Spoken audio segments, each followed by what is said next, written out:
Assalamualaikum semuanya. Pelajaran Nahwu kali ini akan membahas apa itu fa'il mustatir. Sebelum lanjut ke pembahasan ini, pastikan kalian sudah memahami apa itu fa'il pada pelajaran sebelumnya. Kita murojaah sedikit tentang fa'il. Di sini ada contoh qara'a Ahmadul Qur'ana fil masjidi. Qara'a merupakan fi'lun madhi yang artinya di sini adalah membaca. Kemudian Ahmadu adalah fa'ilnya, yaitu yang melakukan suatu pekerjaan. Dalam hal ini fi'ilnya adalah qara'a. Berarti siapa yang membaca? Yang membaca adalah Ahmad. Kita tahu Ahmad ini sebagai fa'il karena harokat akhirnya merupakan domah dan itu merupakan tanda rofa bagi sebuah isim mufrad. Oleh karena itu, isim yang marfu di sini kedudukannya adalah sebagai fa'il atau pelaku.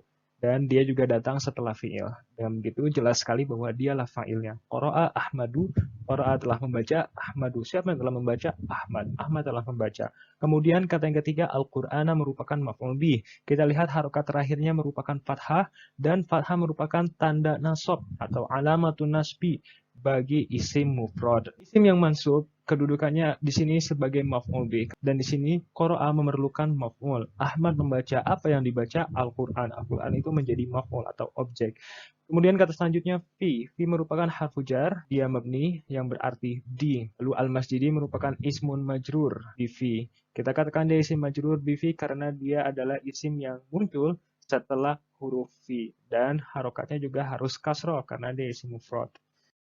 Sekarang kita ubah posisi Ahmad setelah kata fil masjidi. Lantas apakah ini mengubah maknanya? Tentu tidak.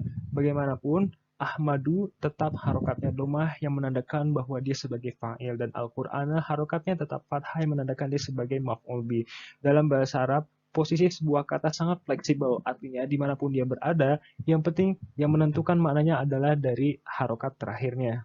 Bahkan ketika kita ubah Ahmadu menjadi berada di posisi yang paling terakhir sekalipun, tetap yang membaca siapa yaitu Ahmad dan Ahmadu tetap menjadi fa'ilnya karena qara'a itu adalah fi'il dan semua fi'il pasti memerlukan fa'ilnya. Dan di sini fa'ilnya adalah Ahmadu. Kita bisa tahu dari harokat akhirnya yaitu domah pada kata Ahmadu. Jadi meskipun di sini kita ubah posisi Ahmadu menjadi paling terakhir, qara'a fil masjidi al-Qur'ana Ahmadu tetap artinya Ahmad membaca Quran di masjid. Tidak masalah dimanapun posisi Ahmad berada, baik itu datang setelah fiilnya langsung di tengah-tengah atau di akhir kalimat sekalipun.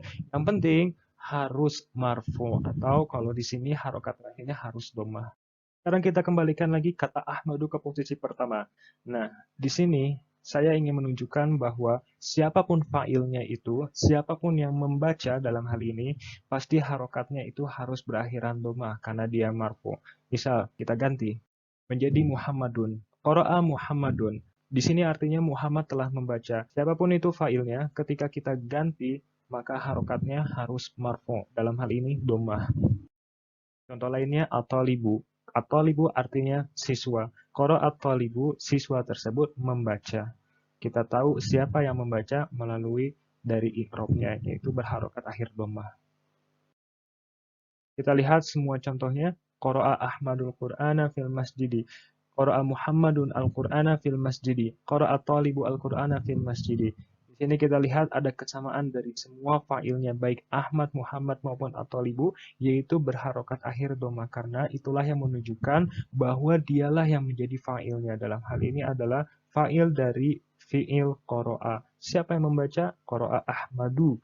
Siapa yang membaca? Qara'a Muhammadun. Siapa yang membaca? Qara'a talibu. Oleh karena itu, wajib hukumnya fa'il itu marfu. Jadi kita tidak boleh mengubahnya misalkan menjadi Ahmada atau Ahmadi karena tidak ada Ahmadi.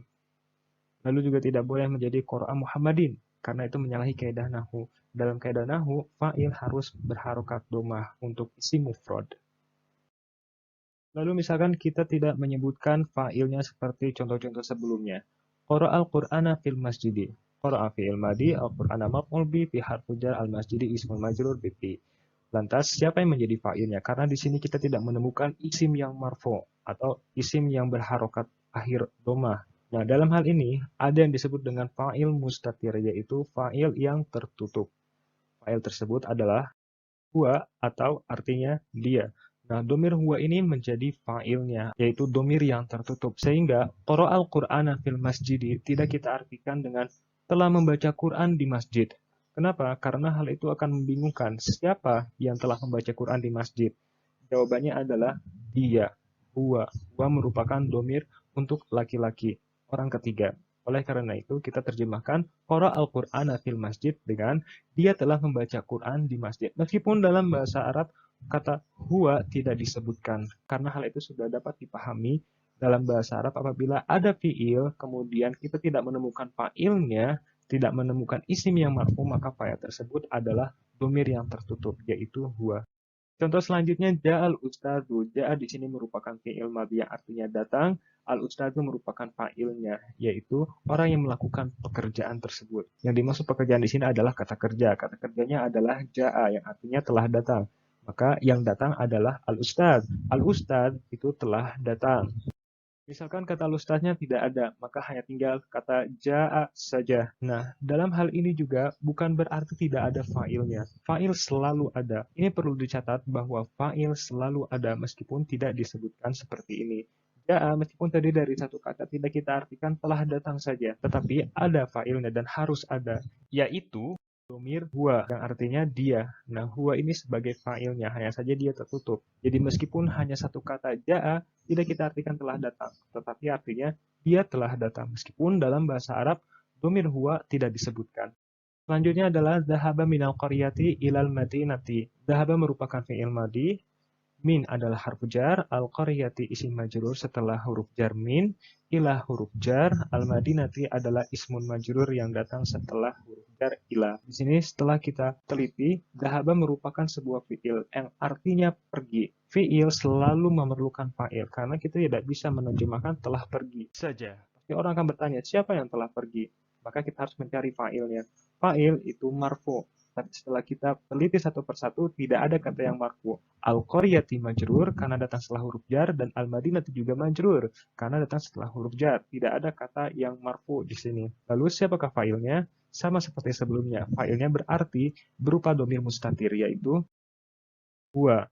Maka di sini kita terjemahkan zahabal inal qaryati ilal madinati dengan dia pergi dari kampung ke kota. Meskipun dalam bahasa Arab kata-kata huwa tidak disebutkan. Kecuali kalau misalkan setelah kita teliti satu persatu, kita menemukan sebuah isim yang marfu. Dan dalam hal ini aliyun. Dhahaba minal qaryati ilal madinati aliyun. Aliyun adalah fa'ilnya, yaitu yang pergi. Siapa yang pergi dari kampung ke kota? Ali. Maka kita terjemahkan, Ali telah pergi dari kampung menuju kota. Meskipun posisi Ali berada pada akhir kalimat sekalipun, itu tidak menjadi masalah. Yang penting, dia marfu, atau dalam hal ini ditandai harokat domah. Bahkan ketika posisi Ali kita pindahkan ke tengah sekalipun, tetap Ali lah yang menjadi fa'ilnya. Karena Ali datang setelah fi'il. Karena Ali marfu.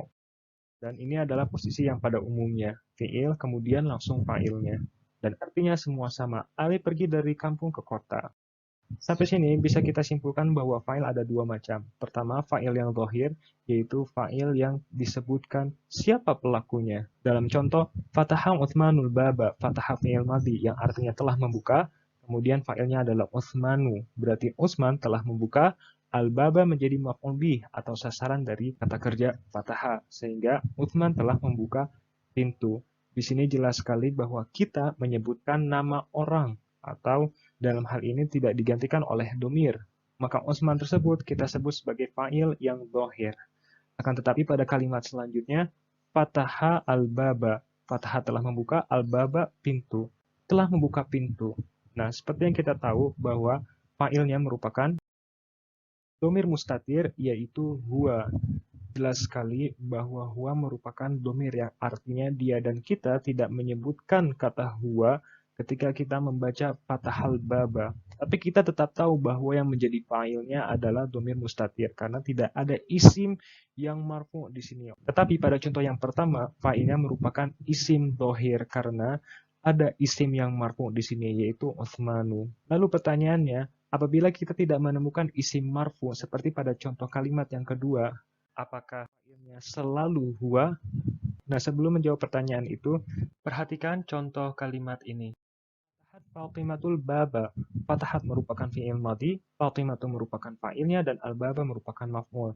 Perhatikan bahwa pada kata fataha ditambahkan huruf ta ta'nis di sini, yaitu huruf ta yang menunjukkan bahwa fa'ilnya merupakan mu'annas atau perempuan, yaitu Fatimatu. Jadi seperti yang telah kita pelajari sebelumnya bahwa kalau fa'ilnya berupa perempuan atau mu'annas, maka kita perlu menambahkan huruf ta ta'nis bersukun pada fi'ilnya. Seperti pada contoh ini, fataha menjadi fatahat.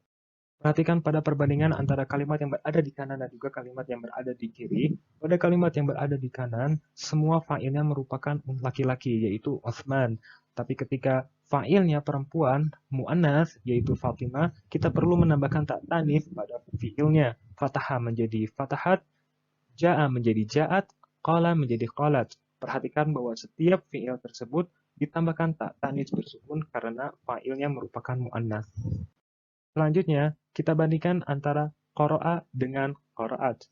Qara'a merupakan fi'il madhi. Kitaban adalah isim yang mansub ditandai dengan harokat fathah pada akhirnya. Dengan kata lain, dia merupakan maf'ul bih atau menjadi objeknya. Apa yang dibaca? Di huruf jar, al-maktabati merupakan isim majrur karena datang setelah huruf jar. Sampai sini, kita tidak menemukan isim yang marfu yang menjadi fa'ilnya. Kita tidak menemukan siapa yang membaca buku di perpustakaan. Seperti yang sudah kita pelajari sebelumnya, dalam hal ini berarti yang menjadi fa'ilnya adalah domir mustatir, yaitu huwa. Jadi kita menerjemahkannya, dia membaca buku di perpustakaan. Lalu perhatikan pada kalimat yang kedua, qara'at kitaban fil maktabati. Kita menambahkan tak tanis di sini pada fi'il qara'a. Yang menjadi fa'ilnya adalah hiya, yang artinya sama, dia. Tetapi hiya untuk perempuan. Karena pada fi'il tersebut ada tak tanisnya, yaitu ta yang menunjukkan bahwa fa'ilnya harus perempuan. Dan hiya merupakan dia, domir mustatir untuk dia perempuan. Jadi artinya sama, qara'a kitaban fil maktabati atau qara'at kitaban fil maktabati artinya dia telah membaca buku di perpustakaan. Hanya perbedaannya kalimat yang pertama, dianya untuk laki-laki, dalam hal ini huwa, dan pada kalimat kedua, dianya merupakan untuk perempuan atau hiya dalam bahasa Arab. Jadi perbedaannya sangat mudah, yaitu ada atau tidaknya tak tanis yang bersukun ini. Kalau ada tak tanis berarti fa'ilnya adalah hiya. Kalau tidak ada tak tanis maka yang menjadi fa'il adalah huwa. Nah, kita harus berhati-hati dalam mencari fa'il. Karena seperti yang kita ketahui bahwa fa'il itu marfu, tapi bukan berarti yang namanya marfu itu berharokat akhir selalu domah. Tidak, hal itu hanya berlaku bagi isim mufrad dan jamak taksir. Pada contoh berikut, qara'a talibani kitaban fil maktabati. Qara'a fi'il madi dan at-talibani di sini menjadi fa'il. Kenapa? Padahal dia harokatnya kasroh. Nah, di sini harus hati-hati bahwa at-talibani itu merupakan isim musanna atau isim yang menunjukkan dua, di mana yang menjadi tanda bahwa dia marfu'nya adalah bukan harokat akhir, tetapi huruf alif. Nah, oleh karena itu, at-talibani merupakan fa'ilnya. Siapa yang membaca? At-talibani, dua siswa. Ini harus berhati-hati, jangan sampai karena kita tidak menemukan yang berharokat akhir doma, maka kita langsung putuskan bahwa yang menjadi fa'ilnya adalah domir mustatir seperti sebelumnya. Nah, itu adalah sebuah kekeliruan, karena kita harus teliti dalam mencari isim yang marfu, dan isim yang marfu tidak selalu ditandai dengan harokat akhir doma. Pada contoh kedua juga, qara'a talibuna kitaban fil maktabati. At-talibuna di sini menjadi fa'il dan dia marfu. Tanda rofanya bukanlah doma seperti halnya isim mufrad. Seperti pada contoh-contoh sebelumnya. Di sini yang menjadi tanda bahwa dia marfu adalah huruf waw, karena dia jamak mudzakkar salim. Sehingga apabila kita ubah sisinya sekalipun, qara'a kitaban fil maktabati at-talibani atau qara'a kitaban fil maktabati at-talibuna, tetap at-talibani dan at-talibuna menjadi fa'ilnya karena mereka berdua marfu. Meskipun di sini tidak ada isim yang berharokat akhir dhammah, sehingga jangan sampai keliru. Sebelum kita memutuskan apakah fa'ilnya berupa domir mustatir atau isim yang zahir adalah kita mengecek terlebih dahulu apakah dalam satu kalimat tersebut ada isim yang marfu atau tidak. Dan perlu diperhatikan bahwa isim yang marfu tidak selalu berharokat akhir dhammah seperti pada contoh ini.